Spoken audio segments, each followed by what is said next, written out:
One of the most devastating things that can be seen in medicine is a stroke. Losing a life is one thing, but really being stuck in that in-between space where you're completely dependent on your family and loved ones, to lose your personhood. So being able to prevent stroke from happening and trying to understand those that have disease of a blood vessel that can carry off that disease process into the brain, something called a carotid plaque, if you will, it's what drives me. So the coolest of that kind of case. Kathryn is looking at a mechanism that's totally different than what's been considered previously.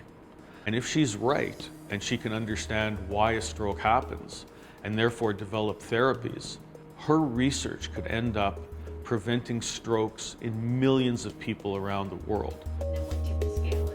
The big overarching problem is saying that we don't know which plaques that build up in the blood vessels of the neck, the carotid arteries. We don't know which ones are going to cause a stroke and which ones aren't. So that being the start point was saying, listen, we talk about all the cells that form the plaques, the ones that you may have heard the term macrophage, the ones that the foam cells, that bad, mucky, intra-plaque environment.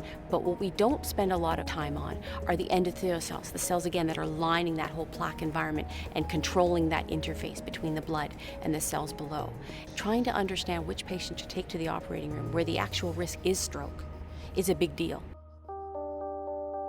When I heard that Kathryn won the Wylie, I just could not have been more proud. We're the only division in Canada that ever had one Wylie Scholar, let alone 3.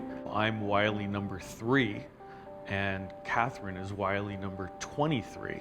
When I saw the email come in, my jaw dropped, and I physically picked up my laptop, took it over to one of my other mentors, plunked it in front of him and said, "You have to read this." And he said, "What?" I've been waiting for some bad news, and when he read it, his eyes popped out too, and he said, "You're kidding." And then we high-fived. I can't think of anybody who's more deserving than her.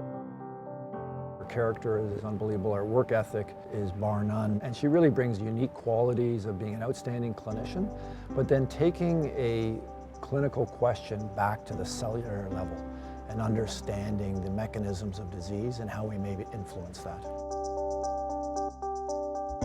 In Kathryn, I saw this unique combination of outstanding surgeon. I also saw the pedigree of research training. She'd done a PhD in immunology, but most importantly, I saw the passion for being an academic surgeon. She was very clear from the outset. I want to operate and do the tough cases, but I also want to simultaneously do research. It's not just being a clinician here, it's the clinician plus, and I saw the fire in Kathryn. When I was in neurosurgery, the plan had always been to be in cerebrovascular. Not everybody knows this, but I lost my dad to brain trauma, and it changed everything. Made me realize that I wasn't in a space where I could still function the way I wanted to be a great surgeon, to be able to help patients and their families with really tough decisions without bias, because I now had that. And it took a long time to get to what I'm distilling out today, but in the end, I realized I needed to make a switch. When you take these non-linear paths, as long as you're following your passion, you're being true to yourself, and understanding that life creates moments of change, and sometimes these transformations are for the best. They make us better people, better doctors, better scientists. I consider myself very lucky and privileged to be able to work with Kathryn and learn from her. She's a woman in science and a woman in surgery, which is so rare. It's really nice to have that, because then you can really see yourself and you know that there are other people who are leading that change or carving that path for you.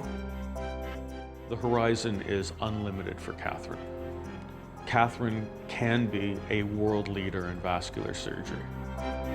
This Wylie Award is absolutely going to have an impact, and it's going to impact my ability to get this research, not just off the ground, but to launch it further so that I've got somewhere that I can be looking toward in 10 years. Without the investment now, I have no hope of being there. Having something like this help me lay that foundation and launch me is absolutely critical. It's a turning point.